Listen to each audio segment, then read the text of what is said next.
Get ready for the countdown. 10, 9, 8, 7, 6, 5, 4, 3, 2, 1, 0.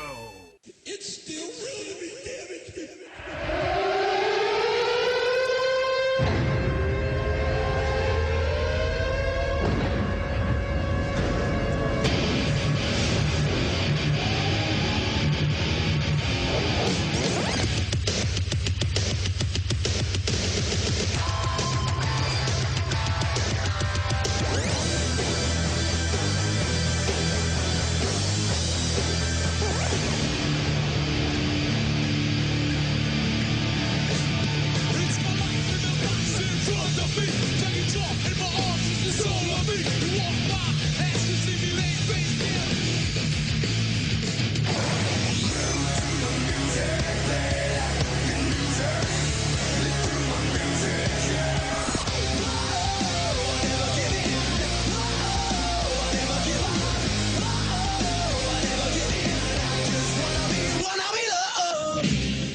Welcome, everybody. Welcome once again to this week's edition of the Still Real Taz Show.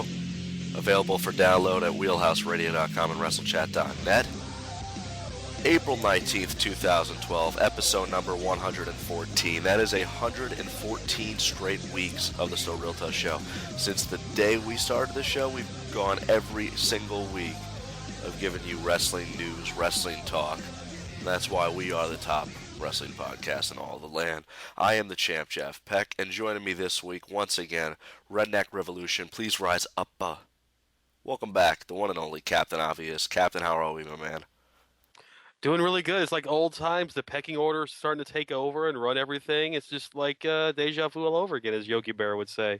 It is, and the more I think about things, because I noticed recently, and this is only going to be pertinent to a certain core of audience out there, but Captain Obvious and myself, as I've discussed on recent weeks, both met each other, knew each other, did wrestling trivia on a EA game show, EA Sports. Captain Obvious does the show with me every week here, the Still Real Taz Show. Now is writing for WrestleChat.net. Another friend of ours from the EA game show days, B-ball coach, also known as Dennis DeFore, now writing for Camel Clutch Blog. I think us three, Captain, have had more success from EA Game Show than probably anybody else. Which doesn't really bode well for Bauer. No, not at all. But then again, he is on 97.9 ESPN Radio in Hartford. I will say this, Bauer's doing much better than... he's doing better in fantasy baseball this year than I think he's done in a long time, so I got to give him credit for that. He had a really outstanding draft, so... You know, and he made a really good trade the other day too. The Ryan Howard Cole Hamels deal he made. So yes, that was with me. Yeah. So I got Ryan Zimmerman, Billy Butler. I needed some hitting. He needed some pitching. So I think it worked out for the better of both of us. So fantasy baseball here on the Still Real Show. Eric and I would always talk about fantasy football. Now baseball season, Captain and I talking fantasy baseball. And I know some wrestling fans are going, "Oh, come on, let's talk about Raw," and we will. So listen, even the most diehard wrestling fans, you have to be well-rounded. You can't live in your mom's basement. You have to get out and experience the world. And you know, fantasy baseball is just like wrestling. You know, it's real to us, fake to outsiders. That's a good point. It is our Dungeons and Dragons. What did somebody call it? I heard somebody say it really perfectly. It is the jocks version of Dungeons and Dragons. And no offense to any of those out there that play Dungeons and Dragons or does. I never played it. Just not my style. But I'm right there with you with fantasy baseball. I got players on my team for fantasy baseball and fantasy football, and my girlfriend, just like wrestling, could care less about it and would wishes I didn't waste as much time as I do on fantasy baseball like I do with professional wrestling, but that's neither here nor there. But I enjoy it, you know what I mean, Captain? Do you remember, actually, this is my ADD kicking in, do you remember when WWE tried fantasy wrestling for a while? Yeah, and TNA actually has one going on still also, I think, right now. But then again, I mean, they can't even get more than 3,000 people to a pay-per-view show, so they probably got like 40 people playing it. Yeah. But like I'm such a wrestling nerd that back in like the late '90s, like me and my stepbrother and my real brother actually created a Dungeons and Dragons version game for professional wrestling, where we Wow. actually had to roll the dice. We had different attributes, and it was set up like my stepbrother was a big Dungeons and Dragons fan, but he also liked wrestling, so he created a game and got a lot of us and our friends hooked into it. And for about it was actually the one of the reasons why I hated Shawn Michaels because in the game Shawn Michaels kept trying to kill my character. That was the way he set it up. So for about 6 months to a year, I hated Shawn Michaels. Because he was trying to kill you? Yeah, in the game, but like it carried over to real life. Like he would come on TV, I'm like, bastard tried to kill me last week. I still don't like him.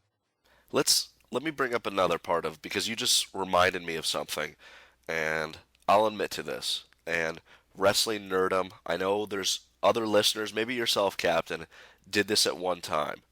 I don't think they're as big as they were a couple years ago. I know they were big in like the early 2000s, and those were the E-Feds. Do you know what I'm talking about, Captain?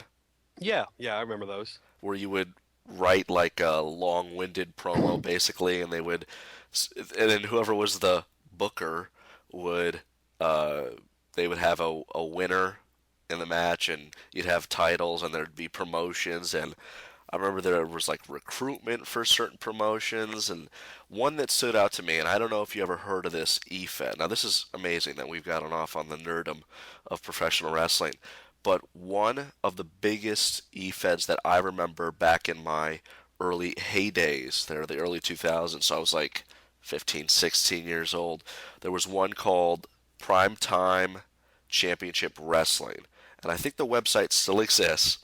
It was like they had the Primetime Central Network, and they had a whole bunch of different E-Feds. Does that ring any bell to you, Captain, or were you part of, or never involved with any other E-Feds that were out there on the internet land? I never really got into the E-Feds, but when I started working on the precursor to VCW and NEW Wrestling, in which the original one, which was BWE, the Bauer Wrestling Entertainment, I did a lot of research on the shows that were set up like mine, and E-Feds were like a pretty much a precursor to kind of the stuff I do now, where where like in my show I'm the booker, and then I have people involved that I know, and that's where the characters come from. And so a lot of the there's a lot of shows out there similar to what mine is, but it all kind of stems from E-Feds. But that was back before you could actually do like video capturing and stuff like that. Yeah, that is true, and the E-Feds have definitely evolved to, stuff like Captain's doing there with VCW. And I think I remember another, it was like a game, and they had the rosters of WWE, ECW, WCW, and when I downloaded this, it was right around the Invasion angle, and I think they still make this. Um, what is that? Oh God, this is gonna bother me.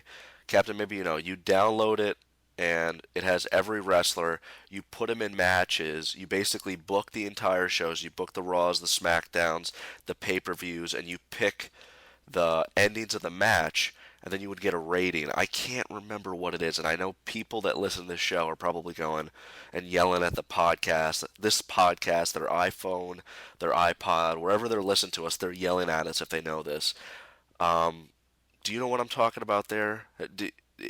It's really bothered me. Maybe I gotta Google this. Do you know what I'm talking about there? You would download I it. Yeah, I remember it, and back then, like early 2000s, man, I was broke. I had dial up, and like, any kind of download like that would take like a day or two for me. So, like as much as I really wanted to get into it, I was like, I just don't have, it would just take too long, and I was just like, but I always wanted to do it because it's like the fantasy booker in me. We always talk about like how I would book stuff or how you would book stuff, and it was just the premise of it was such a great idea, and that's why like certain games like not so much this year's WWE 12.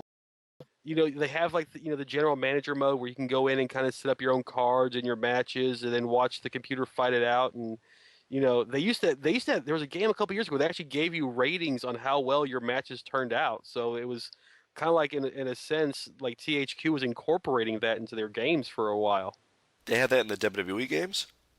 Yeah, there was one. I think it was around the time of Here Comes the Pain, maybe it's the 2007 version, but when you first started creating like your own like pay-per-view cards, like you could sim through it and it would give like one of the goals was like you had to get a 5-star match, and so it would rate your matches on like how many near fall pins there were and how many times your finishers were hit and stuff like that. So that was part of one of the WWE games at one time also.